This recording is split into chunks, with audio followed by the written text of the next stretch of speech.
Hello, everyone, and good afternoon from Princeton here, and good evening from England and around the world, wherever you are joining us. Welcome, and God bless you for this conversation. And as we are entering New Year, it's such a pleasure, and starting a new year with Psalm 109, it is such an irony because we are here living in the midst of such a global turmoil and chaos and wars and rumors and peace and everything what's happening around the world. And it's a good start as a community of scholars and lovers of Psalms to engaging Psalms in this global context. So this is indeed my pleasure. My name is Eric Server. Currently, I am a fellow of the Oxford Interfaith Forum on Psalms and Art and Music, as well as it's been an honor for me to chair this session with Dr. David Firth. And let me read a brief bio. And without further ado, I will hand over to Dr. Firth for the conversation and the presentation. So our time will be like introduction, and then Dr. Firth will present his paper. After that, we will have a time for a 10 to 15 minutes for a Q&A session. And then I will announce the next program. So thank you very much once again, and let me read Dr. Firth's biography. So Reverend Dr. David G. Firth is Old Testament tutor and academic dean at Trinity College, Bristol, UK. He has written commentaries on Joshua, published by BST's 1st and 2nd Samuel, AOTC, and Esther, BST, along with exploring Old Testament wisdom, interpreting Deuteronomy, interpreting the Psalms, interpreting Isaiah, interpreting Old Testament wisdom literature, and a book on the role of the Holy Spirit in the Old Testament. Such a profile and such a prolific scholar we have today. And Dr. David, welcome, and over to you. Thank you. Thank you very much, Eric. Let me just say that it's a privilege to be here and to share with you. But as we begin, I'm going to read to you Psalm 109. I have the English Standard Version for the simple reason that that was the one that was closest to hand. It's headed to the choir master, a psalm of David or Davidic. Be not silent, O God of my praise, for wicked and deceitful mouths are opened against me, speaking against me with lying tongues. They encircle me with words of hate and attack me without cause. In return for my love, they accuse me, but I give myself to prayer, or I would prefer to say, but I am prayer. So they reward me evil for good and hatred for my love. Appoint a wicked man against him. Let an accuser stand at his right hand. When he is tried, let him come forth guilty. Let his prayer be counted as sin. May his days be few. May another take his office. May his children be fatherless, and his wife a widow. May his children wander about and beg, seeking food far from the ruins they inhabit. May the creditor seize all that he has. May strangers plunder the fruits of his toil. Let there be none to extend kindness to him, nor any to pity his fatherless children. May his posterity be cut off. May his name be blotted out in the second generation. May the iniquity of his fathers be remembered before the Lord, and let not the sin of his mother be blotted out. Let them be before the Lord continually, that he may cut off the memory of them from the earth. For he did not remember to show kindness, but pursued the poor and needy, and the brokenhearted to put them to death. He loved to curse. Let curses come upon him. He did not delight in blessing. May it be far from him. He clothed himself with cursing as his coat. May it soak into his body like water, like oil into his bones. May it be like a garment that he wraps around him, like a belt that he puts on every day. May this be the reward of my accusers from the Lord, of those who speak evil against my life. But you, O God, my Lord, deal on my behalf for your name's sake, because your steadfast love is good. Deliver me. For I am poor and needy, and my heart is stricken within me. I am gone like a shadow at evening. I am shaken off like a locust. My knees are weak through fasting. My body has become gaunt with no fat. I am an object of scorn to my accusers. When they see me, they wag their heads. Help me, O Lord my God. Save me according to your steadfast love. Let them know that this is your hand. You, O Lord, have done it. Let them curse, but you will bless. They arise and are put to shame, but your servant will be glad. May my accusers be clothed with dishonor. May they be wrapped in their own shame as in a cloak. With my mouth, I will give thanks to the Lord. I will praise him in the midst of the throng, for he stands at the right hand of the needy one, to save him from those who condemn his soul to death. So that's the psalm that we're looking at tonight.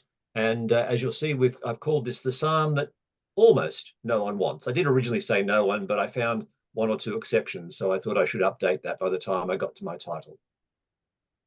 So in a recent volume that otherwise celebrates the theological significance of prayers found in the Old Testament, Elaine Phillips finds herself forced to admit that Psalm 109 is, quote, not an easy read.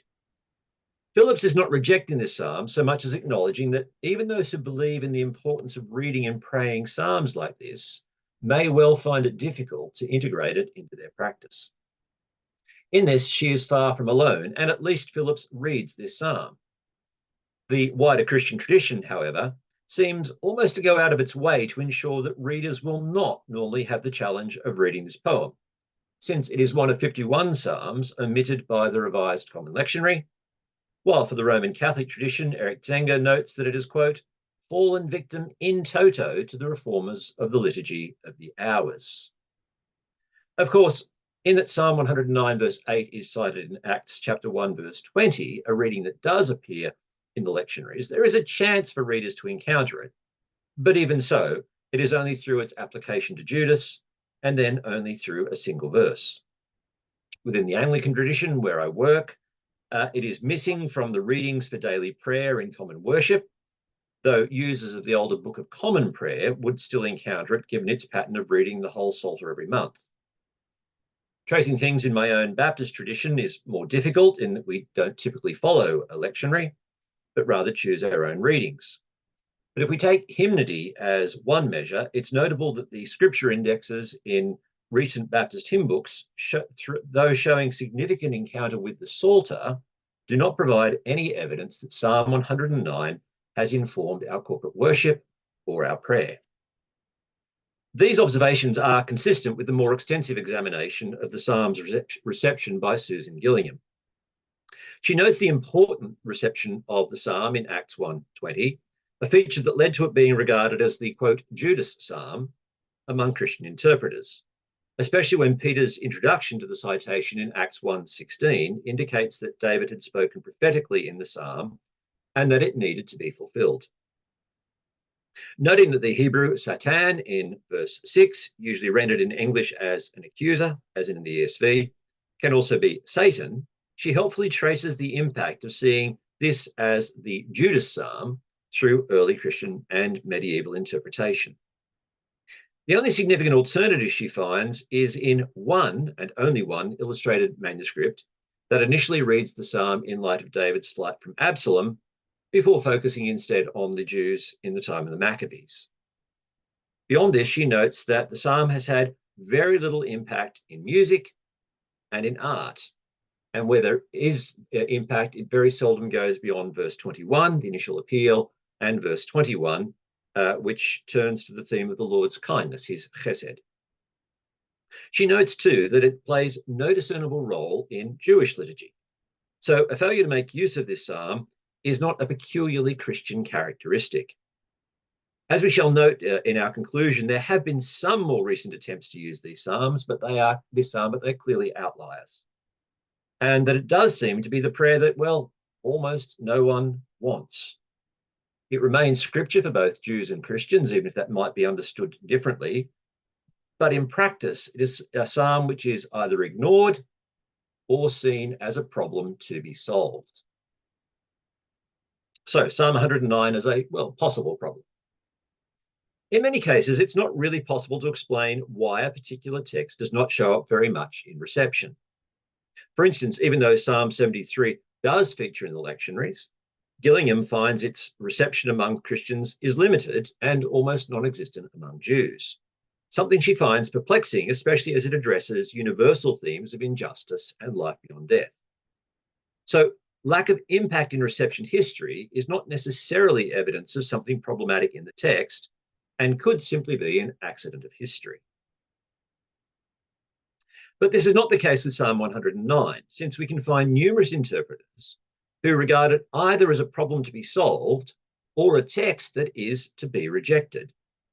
The reason for this can be quickly recognised. In verses 6 to 19, we find the longest single imprecation, that is a prayer against the enemies, in the whole of the Psalter. The imprecation is not only longer than any other, it seems almost to revel in seeing the punishments requested against the enemy increase in severity. It is to this imprecation that Phillips refers when she indicates that this psalm is a hard read. Given that the psalms omitted from the Revised Common Lectionary often contain an imprecation, though in some cases the psalm is retained but the imprecation omitted, we can reasonably assume that the presence of the imprecation was a key factor in the decision to leave it out, as also is the case in the Liturgy of the Hours. Especially given the length of the imprecation, would also be difficult to retain the psalm since its shape cannot reasonably be recognised without the imprecation, whereas the omission of verses 7 to 9 for Psalm 137, for example, still leaves readers with a coherent poem, even if they don't know where it finally goes. But where the lectionaries give us access to official liturgical decisions, we need to turn to other treatments of the Psalms to appreciate the responses that this psalm has generated. Although its impact in liturgy and art is small, there are numerous examples of readers who have found its language excessive. C.S. Lewis, a well-known Christian apologist, speaks for many when he observes that this psalm is, quote, perhaps the worst of them all, finding it to be a text that should have no place in Christian prayer or worship. Now, he did believe that Christians needed to learn from it and the other imprecatory psalms, but it had no place. And Lewis is far from being alone in this attitude, with Jerome Creech most recently declaring that it to be, quote, one of the most shocking examples, end quote, of imprecation in the Psalter, though he also argues that there is a positive role for it.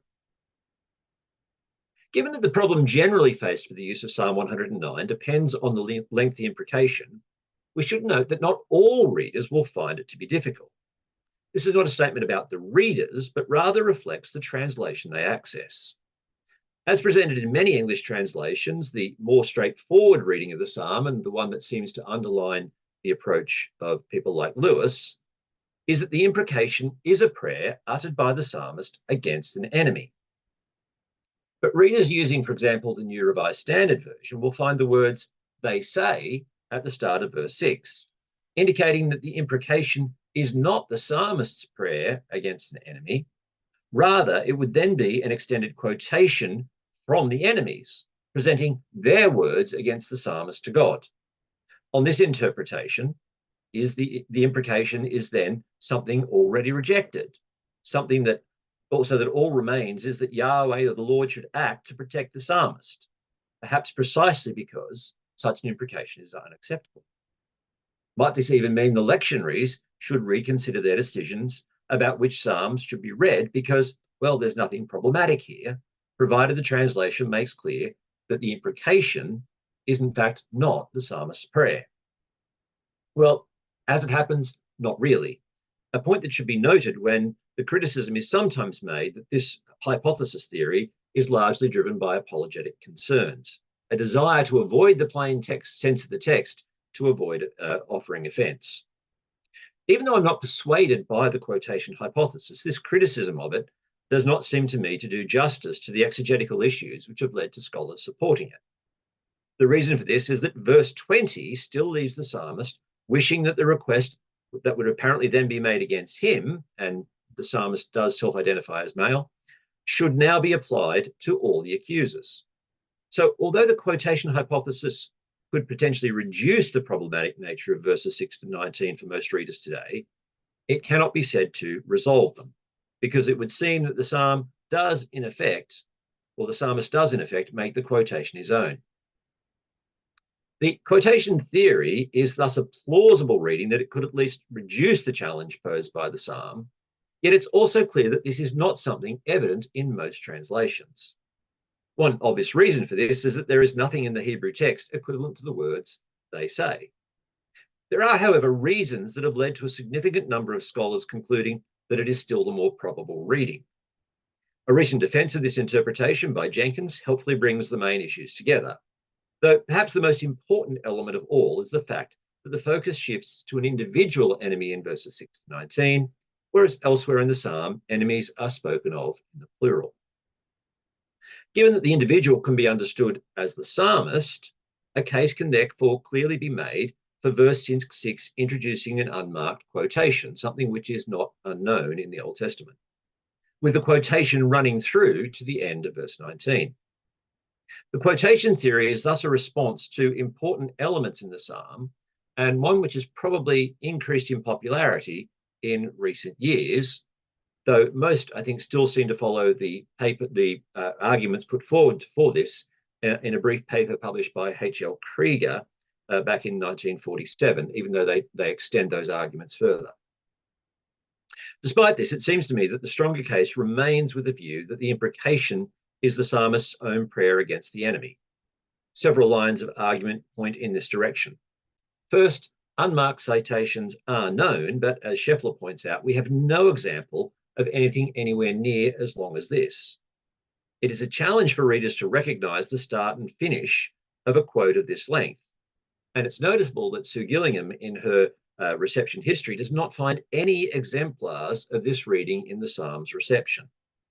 Now, it's not impossible that a correct reading of a text was missed for some time, but one might have expected some other examples of this.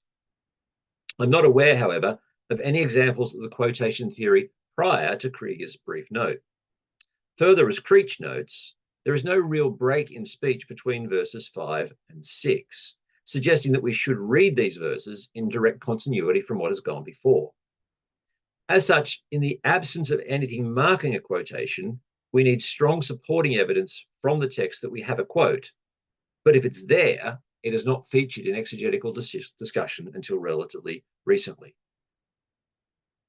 The shift to the singular in the imprecation is important, but in fact, this is not the only incident of this happening in the Psalms. For example, and this is just one example, Psalm 143 verse 3 speaks of the enemy in singular, but also speaks of them in the plural in verses 11 and 12.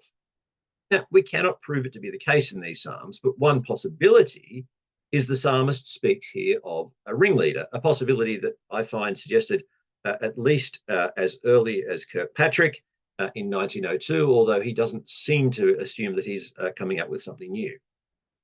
The singular thus addresses the principal opponent, while the plural places this person in a larger context.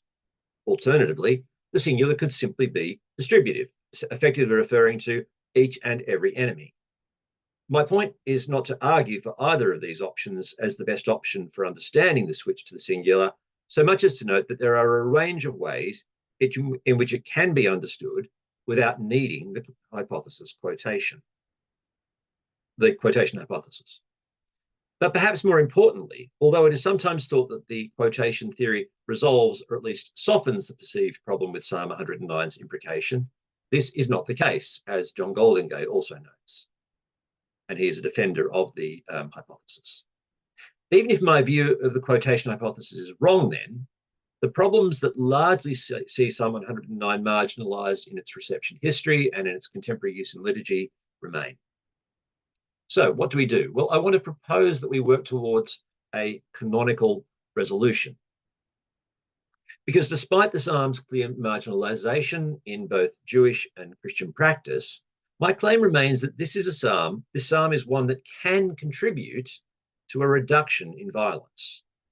This is not simply because we have to learn what not to do, which is what's sometimes been suggested, but rather through attending to its place within the canonical Psalter, I believe we receive guidance on how it might best be used. Now, as a Christian reader, I could extend this into the New Testament, but in this instance, I wish to argue that the guidance for the best ways to appropriate Psalm 109 are already present within the Psalter, and that noting this guidance provides a positive and a helpful way of understanding the psalm.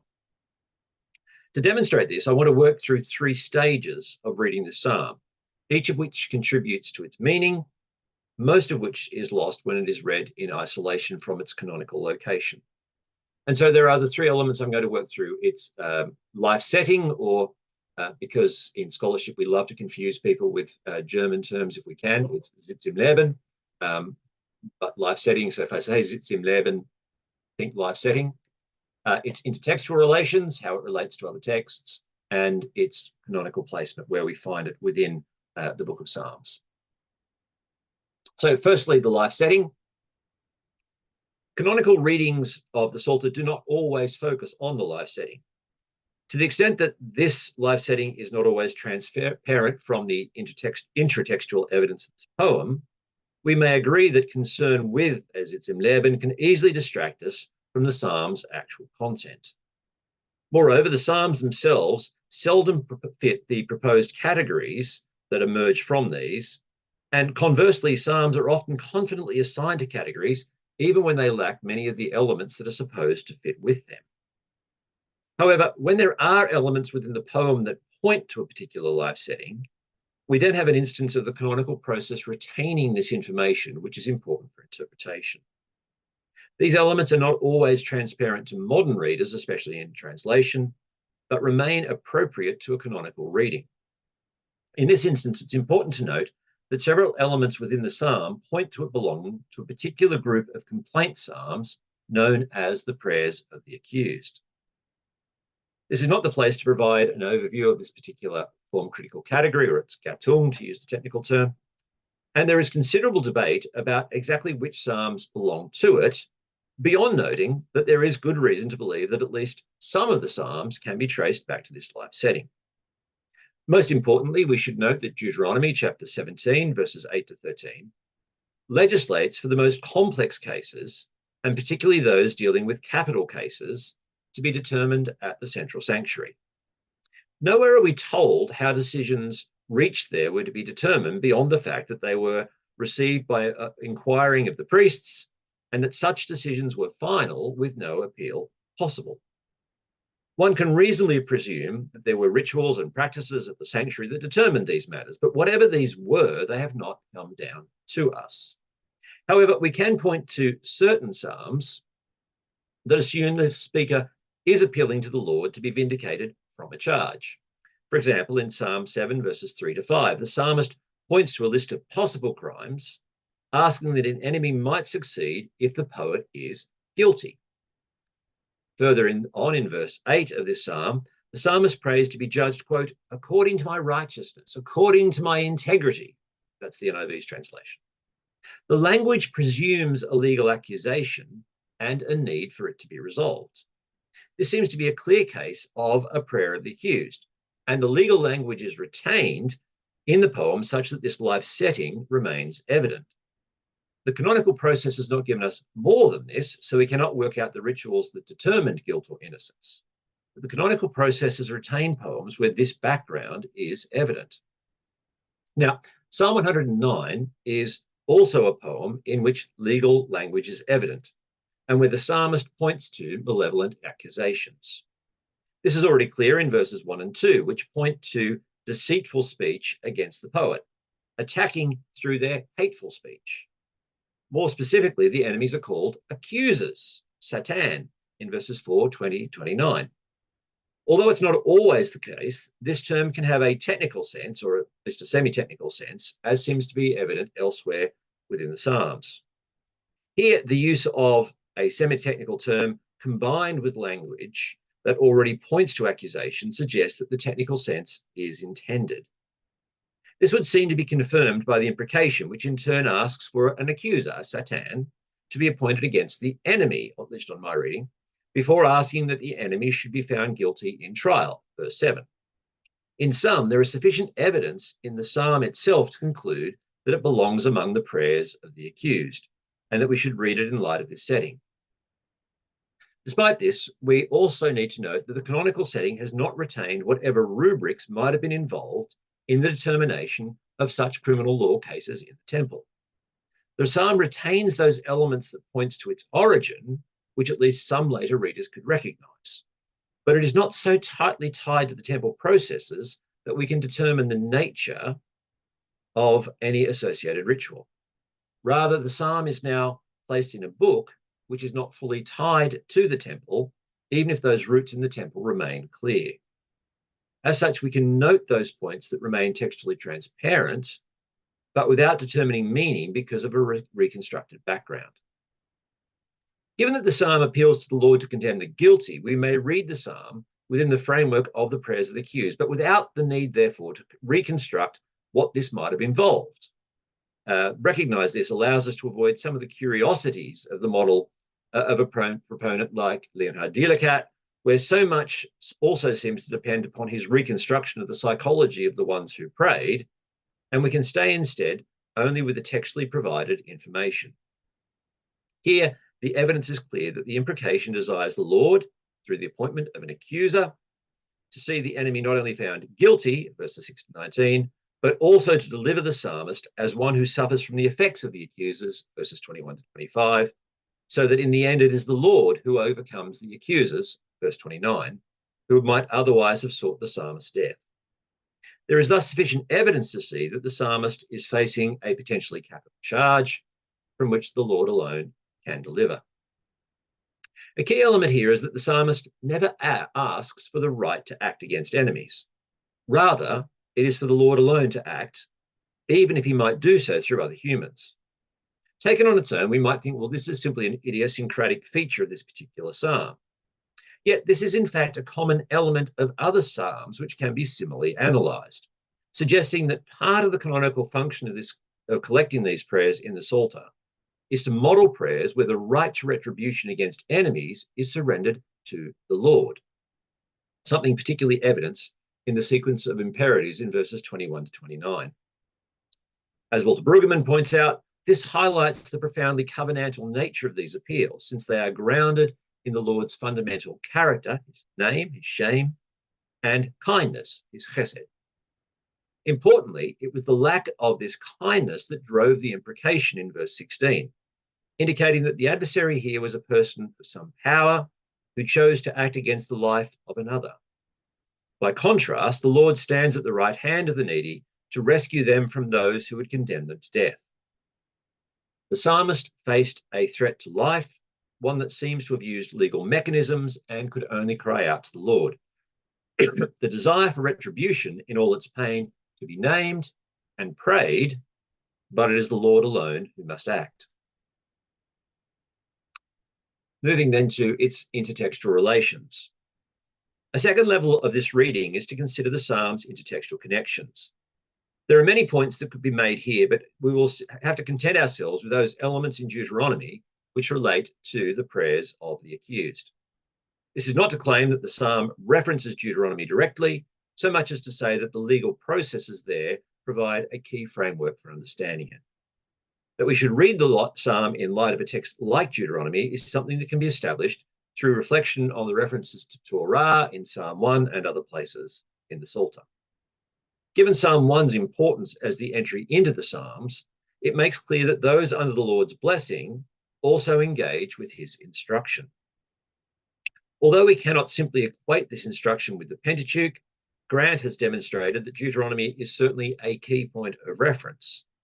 As such, even if there is no direct citation, the thematic connections established in the prayers of the accused in general, and Psalm 109 in particular, indicate the need to read them in dialogue with Deuteronomy.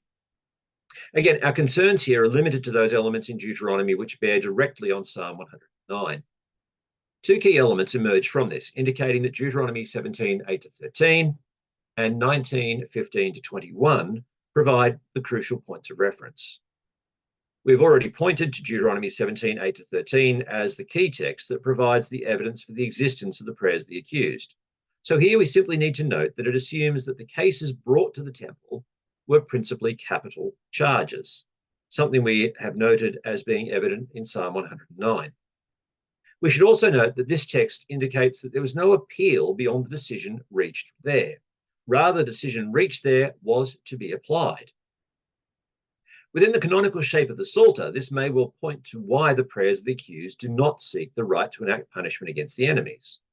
If the decision was to be applied without appeal, then there was no need for the psalmist to ask for the right to act. The outcome determined what should happen to all. In that the Lord would make the determination through the priests, there was therefore no reason for the petitioner to ask for the right to enact retribution. But this also meant there came a point at which the cycles of violence could be broken. As we have noted, the Psalms do not retain the guidance about the practice in the temple, but by retaining allusions to Deuteronomy, those who pray these Psalms outside the temple are reminded that it is the Lord who makes the decision about such matters. The Psalms thus inculcate a pattern in which such prayers are removed from the temple, while yet retaining allusions to those texts which supported those practices. And these continue to shape practice, assuring the faithful who pray that the Lord is the one who acts. More specifically, we can also point to Deuteronomy 19 and verses 15 to 21, a law which deals specifically with a malicious witness. As Rogerson and Mackay have observed, this text provides an important background against which to understand this imprecation. This law specifies that a malicious witness should receive the punishment that this witness had sought against the innocent person. Although the imprecation of verses 6 to 19 is extensive, the whole of it can be understood as the outworking of the application of the death penalty being applied to someone who abused their position in order to maliciously accuse another. Since Deuteronomy requires that the priests inquire into the acts of the malicious witness, we can understand the request for the enemy to be found guilty to be the outcome of this process. That the adversary responds to the psalmist's love with accusation means that we can see the psalm presents the claims against the psalmist as malicious, as they speak what is evil against the psalmist's life in verse 20. The imprecation, despite its extensive expressions of rage, and they are present, is still one that does not go beyond Deuteronomy's teaching, asking that the malicious accuser receive the appropriate punishment, a point that brings us back to the fact that there is no appeal against this decision and therefore no grounds for the petitioner to act further. The Psalter, of course, is no longer bound to the temple, but the intertextual background suggests the petitioner may share their hurt and ask for a full punishment, but at that point, not look for any means of taking this further. That is surrendered to the Lord. But of course, we no longer read this psalm against the context of the temple's decisions being put into practice. So how might those who now pray Psalm 109 within its canonical setting be sure that they are right to leave the final decision to the Lord? Here we need to attend to the psalm's place in the book, to note that the compilers of the Psalter have provided a means for seeing why the decision to surrender the right of retribution is still the right thing to do. We cannot survey all approaches which consider how different psalms relate to one another here. It will simply suffice to note that Psalm 109 is the middle text in a triad of Davidic poems, Psalms 108 to 110, and that these poems are linked by repetitions of key words and themes, each of which to some extent responds to the call to wisdom in Psalm 107:43 in its celebration of how the Lord's kindness, his chesed, is demonstrated to those in need. For our purposes, we can note that each of these psalms shares a Davidic superscription and in some way reflects on the importance of the right hand, especially as a sign of favour in Psalms 108 verse 6 and 110 verse 6. In Psalm 109, where an accuser is to be placed at the adversary's right hand, the psalmist also rejoices in the fact that the Lord stands at the right hand of the needy. As such, the effect of the juxtaposition of these psalms is to encourage a reading of each in the light of the others. Now, as is well known, Psalm 108 is largely made up of elements drawn from Psalms 57 and 60. Somewhat unusually, the poet now begins with praise before moving to complaint. The complaint here is communal, concerned with the possibility that God has rejected the community, verse 11. Yet it is clear that the Lord is the one who can give salvation by his right hand, And this provides the possibility that victory of hope, that victory over enemies can indeed be experienced in verses 12 to 13, since it's the Lord, not humans, who provides hope.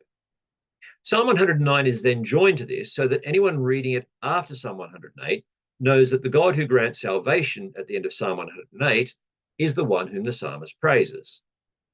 That is, the one the psalmist praises in the midst of individual distress in 109 is the one who can overcome enemies in 108. Now, this is obviously generally true, but the point here is to note that this is the theme that is emphasized through the juxtaposition of these two psalms. Someone who prays Psalm 109 after Psalm 108 thus has a particular focus provided by this connection. Beyond this, we may note that just as Psalm 108 verses 12 to 13 had stressed that victory could come only through the Lord, so also Psalm 109 verses 21 to 29 emphasizes that Yahweh can save. Indeed, we may note that the themes of help and salvation recur in key appeals in both. If we note Psalm 108 verse 12 and Psalm 109 verse 26, where the language of help and salvation recurs. We have the nouns in Psalm 108, we have the verbs in Psalm 109, but they are clearly linked. The hope in both cases, of course, comes from the Lord alone, and he is the one who can overcome. Psalm 110 brings this triad to a close. Although it's a poem that poses numerous interpretive challenges itself, we can content ourselves with noting that it again takes up the motif of the right hand as the place of honor, for this time for a royal figure. This is particularly evident in that Psalm 109 verse 31 closes by noting the Lord's presence at the right hand of the needy, while Psalm 110 verse 1 begins with the Lord telling a royal figure, also called Lord, to sit at his right hand until the Lord has defeated this Lord's enemies, a theme taken up again in Psalm 110 verse 5. Here, two divine oracles provide a basis for hope in verses 1 and 4, joining in fact Psalm 108 verses 7 to 9 in this motif, since a divine oracle there is also the basis for hope. Psalm 110 has an eschatological perspective as it anticipates victory over the enemies, a victory the Lord will win. In this, it resolves the issue that had not been addressed in Psalms 108 and 109. Those psalms accept that the Lord must grant the victory, but do not indicate how or when it will take place. Psalm 110, however, demonstrates that the victory is assured, but eschatological. How then does this impact the reading of Psalm 109? As we noted, its intertextual frame points to Deuteronomy 17, 8 to 13, meaning that when read against its Zimlev and its life setting, the psalmist has no basis for further appeal and therefore must surrender the rage that is shared to the Lord. But that context no longer controls the psalm as it once did, now that it's part of the Psalter rather than in the temple. Here, its placement following a communal complaint to which it is linked initially establishes it within a larger setting, where both the individual and the community recognize that the salvation and the help they need comes only from the Lord. Both the community and the individual can therefore ask that salvation and help to be provided. Psalm 110 then anticipates the eschatological moment at which that victory will be provided, reassuring all that justice will indeed be done. The one who prays Psalm 109 can, as one accused, ask for justice. The cultic background remains, reminding those who pray that they have indeed submitted this to the Lord, and therefore, through its cultic background and intertextual associations, know they no longer act. The reason, though, has changed. It is no longer because a decision has been made in the temple, but rather because of the eschatological hope that provided by the certainty of the Lord's victory in Psalm 110. So, what do we do with this? Very briefly. We began by noting that Psalm 109 is the prayer that no one wants. Strictly speaking, that's not 100% true. Gillingham has pointed to a few recent alternatives, but an important one that she doesn't actually note is the perspective developed by David Adamo as he reads it within an African context. For Adamo, it is a prayer which summons God to act justly for the righteous poor, rather than having them depend, in his case, on witch doctors. Adamo represents a strand within Christianity which has stood apart from the dominant pattern of seeing this as a problematic text. My point in mentioning his work is not necessarily to commend his insight, his exegesis. It's very, very contextual. That in itself is not necessarily problematic. So much as to note that although he does not attend to the issues noted here, his conclusion about the psalm is actually largely consistent with it.